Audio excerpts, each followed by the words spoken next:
7-1. Do you think this is a good team right now? Do you think this is a really good team? We're okay. You know, we're work in progress. You know, we've kind of had a more favorable schedule, so I don't think you look too much into it. You know, we're doing what we're supposed to do.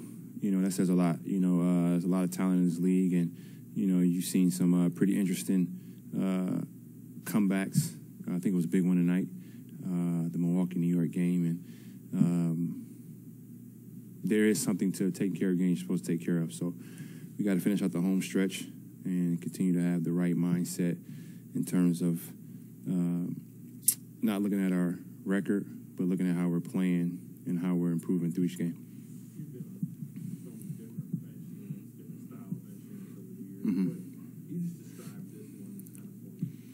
Yeah, well, we have a lot of depth, which is it's been good for us. We can switch up the lineups, and, you know, you see GP's been playing really well tonight and the previous game with pressuring the ball and just bringing that energy. And teams are scheming who to put the 5-man on. They use him, and he's done a really good job knowing where to be and not being used to playing that center position. And then we're doing a great job of balancing off Belly in terms of him picking and popping and still getting the guy diving in the right space to keep the floor balanced. And the interesting thing about tonight is that we missed a lot of open threes, and we were still able to shoot a high clip, 40%.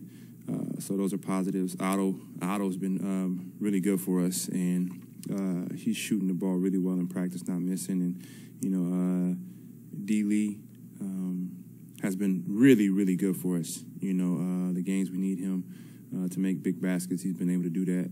In the game we lost, he really kept us in it. So we just got a lot of guys that could do some different things. And then Juan has, you know, hasn't played as much as he would like, but, you know, he can be a difference maker off the bench as well. I mean, I'm just here having fun, and I really don't have nothing to lose. And I just, you know, I enjoy being around the guys. I enjoy the atmosphere, enjoy playing for Steve, and just everyone in the organization. So, I mean, everything, you know, it's like Tiger's quote, everything from here is gravy. So I enjoy playing. I'm still working really hard, harder than probably I should be. But I'm having fun. I'm enjoying it, and that's something I'm trying to do all year. You know, make sure I'm helping the young guys get better. The crazy thing is, you know, we still got 2 starters who are, you know, starting to get comfortable with looking at a date to return. So, you know, we got a chance to do something special and just trying to make the most out of every day and make sure that, you know, guys are locked in mentally with, you know, the grueling schedule and how it can, you know, it's like a trap. You know, 7-1 can be a trap, and we just got to stay locked in. There have been some comparisons to the strength in numbers era of this organization. Does the depth have any resemblance of that? The depth does, you know, but we'll see it more when Wise and Clay come back. And obviously everyone wants to know, will Clay be himself when he comes back? And we're going to give him, you know, all the time in the world and opportunities in the world to, you know, get comfortable and be himself. And Wise is so young, but he's so raw, and he wants to be great. So, you know, that takes 2 guys out of the star lineup and just puts them with the second unit, which gives us even more depth. So we, like I said, it's a mental thing with having that much depth. Just making sure guys are really locked in and valuing the winning as opposed to the individual side of, you know, how many minutes they're getting because we have too much depth. You're a guy who, in that 2014-15 season, did make a sacrifice by going to the bench, and presumably Jordan Poole's going to have to make that sacrifice when Klay Thompson is back and gets his legs back underneath him. So what type of mentality does it take to put the personal aside and just be all in? Well, it's changed, you know, and he was born at the right time, and then the TV money soon, the gambling money soon. So regardless if he comes off the bench or if he starts, he's going to make a lot of money. So it's, you know, it's up to me to make sure that the second unit is going to be his, and he's going to have even more freedom coming off the bench as opposed to starting. And it might take some time to adjust to that, but that's the new age NBA. Like, you can make a ton of money coming off the bench, and you can be even more comfortable coming off the bench. I think I would joke after the first year when I would have to start because of injury, I would say I don't want to start.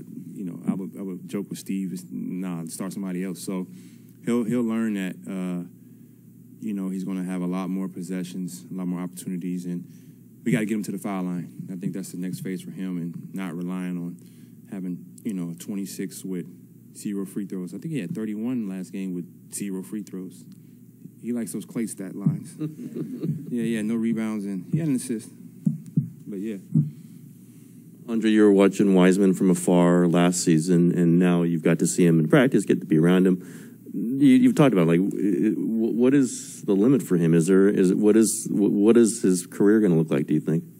Yeah, I mean, it's interesting how the NBA's kind of went away from guys with his skill set in terms of he can be a dominant figure inside.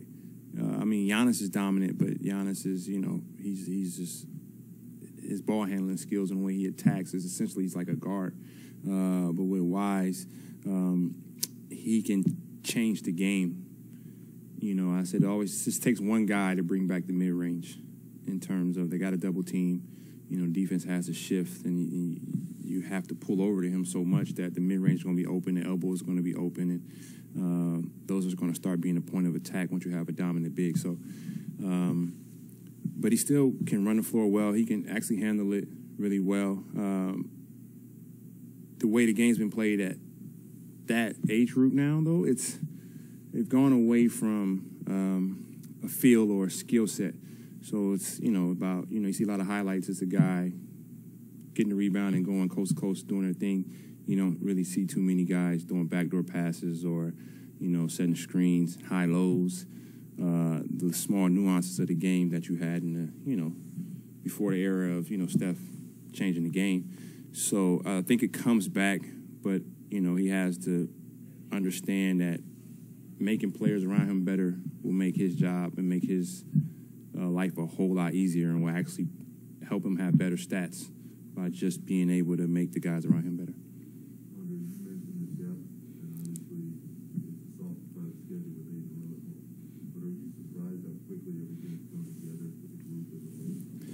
I'm not really, I've seen a lot, played for a lot of different coaches, and then I've been in a lot of different environments, and you kind of get a feel for, just take a look around the league, see how teams are set up, see how they're playing, see how the game's being played, and you can kind of size yourself up with other teams. And we, like I said, we got two starters that are out, so, we got an opportunity to do something special, but